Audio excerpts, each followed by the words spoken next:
આકાશવાણી અમદાવાદ વડોદરા પ્રાદેશિક સમાચાર મિત્તલ પટેલ વાંચે છે. સૌપ્રથમ મુખ્ય સમાચાર.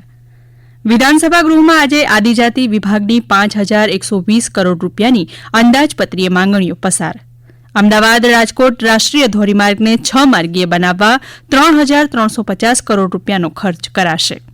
રાજ્યમાં છેલ્લા 2 વર્ષમાં ગેરકાયદે ખનન, સંગ્રહ અને વહન અન્વયે 309 કરોડ રૂપિયાથી વધુની વસૂલાત કરાઈ. ગેરકાયદે પ્રવેશેલી 5 બાંગ્લાદેશી મહિલા દેવભૂમિ દ્વારકા જિલ્લામાંથી ઝડપાઈ. અને ઉત્તર તથા ઉત્તર પૂર્વના પવનોને કારણે આગામી 5 દિવસ મહત્તમ તાપમાનમાં ઘટાડો થવાની આગાહી. સમાચાર વિગતવાર. વિધાનસભા ગૃહમાં આજે આદિજાતિ વિભાગની 5120 કરોડ રૂપિયાની અંદાજપત્રીય માંગણીઓ પસાર થઈ હતી. આદિજાતિ વિકાસ મંત્રી ડોક્ટર કુબેર ડિંડોરે આદિજાતિ વિભાગની માંગણીઓ રજૂ કરતા જણાવ્યું કે ગયા વર્ષના 4374 કરોડ રૂપિયાની સામે આગામી વર્ષમાં 746 કરોડ રૂપિયાનો વધારો મંજૂર કરાયો છે, જે વર્તમાન સરકારની આદિવાસી બંધુઓના વિકાસની ઇચ્છાશક્તિ દર્શાવે છે. આ બજેટ આદિજાતિ વિભાગના ઇતિહાસનું આજ દિન સુધીનું સૌથી વધુ રકમનું બજેટ છે. તેમણે જણાવ્યું કે વનબંધુ કલ્યાણ યોજનામાં 1 લાખ કરોડ રૂપિયાની રકમ ફાળવવાનો લક્ષ્યાંક હાંસિલ થયો છે. શ્રી ડિંડોરે ઉમેર્યું હતું કે આ યોજના અંતર્ગત આદિવાસી કુટુંબોને ગુણવત્તાયુક્ત રોજગારી, પરિણામલક્ષી શિક્ષણ, વેગવંતો આર્થિક વિકાસ, પીવાનું ચોખ્ખું પાણી, સાર્વત્રિક વીજળીકરણ જેવી સુવિધાઓ ઉપલબ્ધ કરાવી આદિજાતિના સર્વાંગી વિકાસને રાજ્ય સ્તરે અગ્રતા આપી છે. વર્ષ 2001 સુધીમાં આદિવાસીઓને માત્ર 28,317 કૃષિ કુવા વીજ જોડાણ સામે વર્ષ 2023 સુધીમાં 2,69,986 જોડાણ આપવામાં આવ્યા છે. અમદાવાદ રાજકોટ રાષ્ટ્રીય ધોરીમાર્ગને 6 માર્ગીય કરવા માટે કુલ 3350 કરોડ રૂપિયાનો ખર્ચ કરાશે.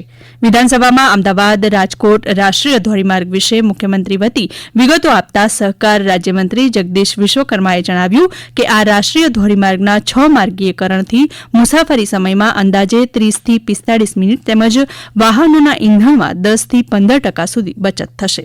તેમણે જણાવ્યું કે કુલ 201 કિલોમીટર લાંબા આ રાષ્ટ્રીય ધોરીમાર્ગ પૈકી પ્રથમ તબક્કામાં 193 કિલોમીટર એટલે કે 98% કામગીરી પૂર્ણ કરાઈ છે.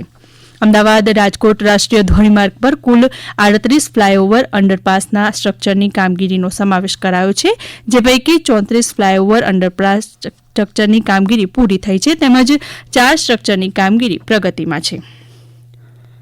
ઉદ્યોગ મંત્રી બળવંતસિંહ રાજપૂતે જણાવ્યું હતું છેલ્લા 2 વર્ષમાં રાજ્યમાં ગેરકાયદે ખનન, સંગ્રહ અને વહન અન્વયે 17,695 કેસ કરી 309 કરોડ રૂપિયાની વસૂલાત કરાઈ છે. વિધાનસભામાં એક પ્રશ્નના જવાબમાં શ્રી રાજપૂતે ઉમેર્યું કે છેલ્લા 1 વર્ષમાં મહીસાગર અને પંચમહાલ જિલ્લામાં કુલ 779 કેસમાં 8 કરોડ 16 લાખ રૂપિયાથી વધુની નોટિસ ઇસ્યુ કરાઈ છે, જેમાં મહીસાગર જિલ્લામાં 154 કેસ કરી 2 કરોડ 29 લાખ રૂપિયાથી વધુની તથા પંચમહાલ જિલ્લામાં કુલ 625 કેસ કરી 5 કરોડ 75 લાખ રૂપિયાથી વધુની નોટિસ આપવામાં આવી છે. ગૃહમાં અન્ય એક પ્રશ્નના જવાબમાં શ્રી રાજપૂતે જણાવ્યું કે સુરેન્દ્રનગર જિલ્લામાં અંદાજે 78 હેક્ટર વિસ્તારમાં કાર્બોસેલ ખનીજની 30 લીઝ કાર્યરત છે, જેનાથી છેલ્લા 2 વર્ષમાં રાજ્ય સરકારને 7 કરોડ 79 લાખ રૂપિયાથી વધુની રોયલ્ટીની આવક થઈ છે.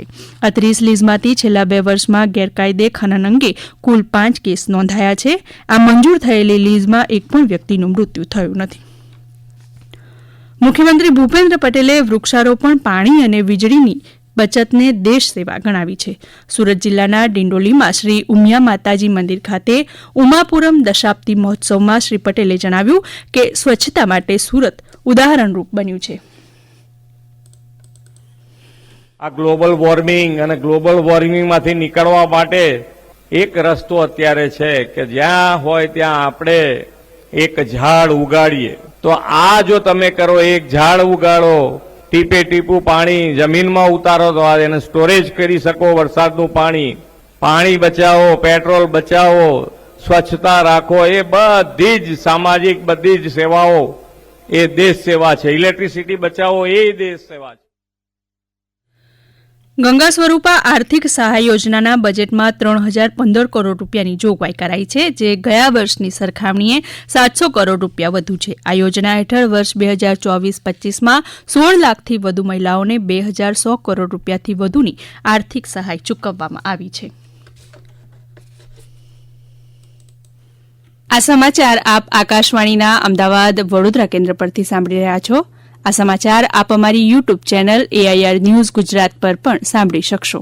વધુ સમાચાર માટે અમારી વેબસાઇટ newsonair.gov.in/gujarati અને અમારા એક્સ હેન્ડલ AIR_news_ABAT ને ફોલો કરશો.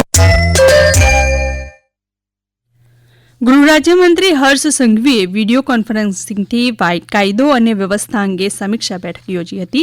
આ બેઠકમાં પોલીસના 100 કલાકના એક્શન પ્લાનની કાર્યવાહી અંગે ચર્ચા કરાઈ હતી. આ બેઠકમાં ગૃહ વિભાગના અધિક મુખ્ય સચિવ MK દાસ, રાજ્ય પોલીસ વડા વિકાસ સહાય, તમામ પોલીસ કમિશનર, રેન્જ IG તેમજ જિલ્લા પોલીસ વડા જોડાયા હતા.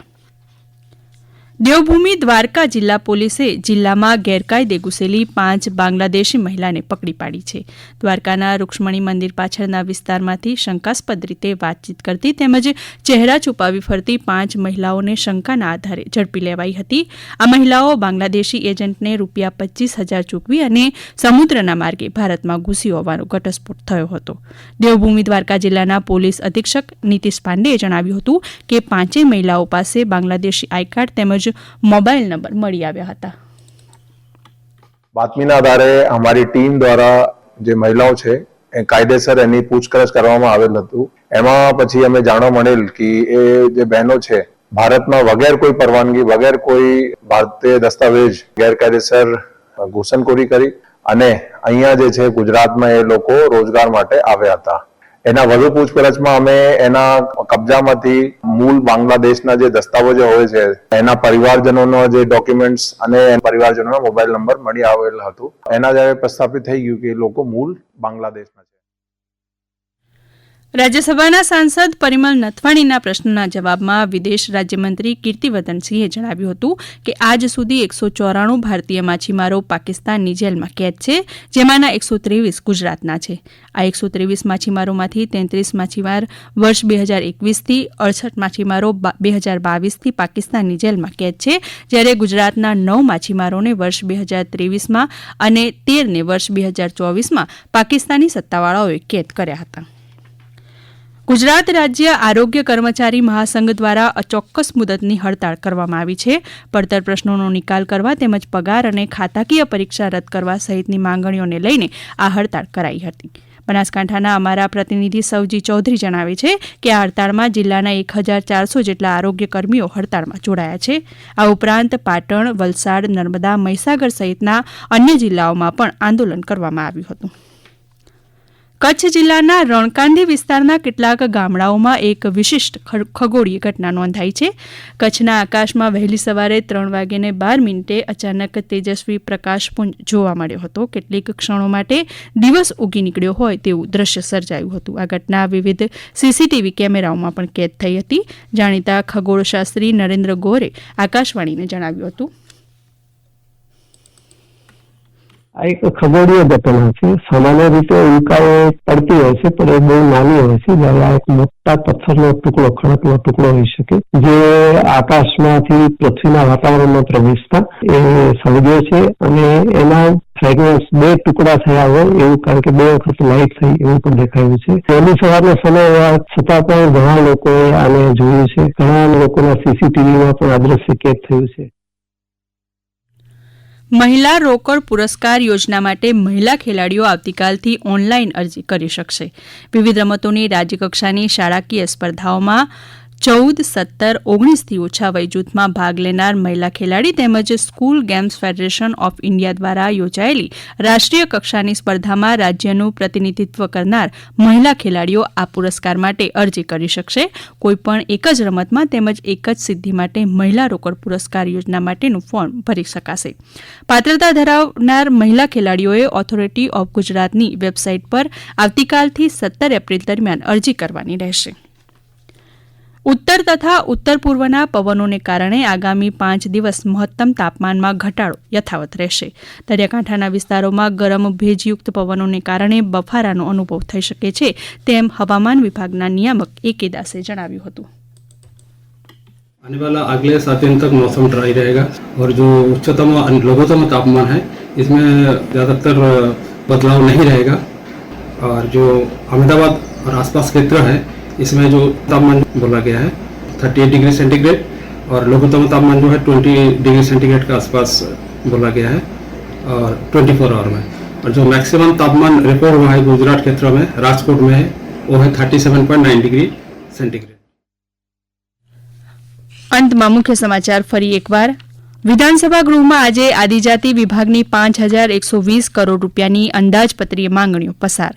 અમદાવાદ રાજકોટ રાષ્ટ્રીય ધોરીમાર્ગને 6 માર્ગીય બનાવવા 3,350 કરોડ રૂપિયાનો ખર્ચ કરાશે. રાજ્યમાં છેલ્લા 2 વર્ષમાં ગેરકાયદે ખનન, સંગ્રહ અને વહન અન્વયે 309 કરોડ રૂપિયાથી વધુની વસૂલાત કરાઈ.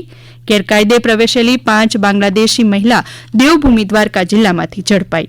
અને ઉત્તર તથા ઉત્તર પૂર્વના પવનોને કારણે આગામી 5 દિવસ મહત્તમ તાપમાનમાં ઘટાડો થવાની આગાહી. આકાશવાણીના અમદાવાદ વડોદરા કેન્દ્ર પરથી પ્રાદેશિક સમાચાર પૂરા થયા.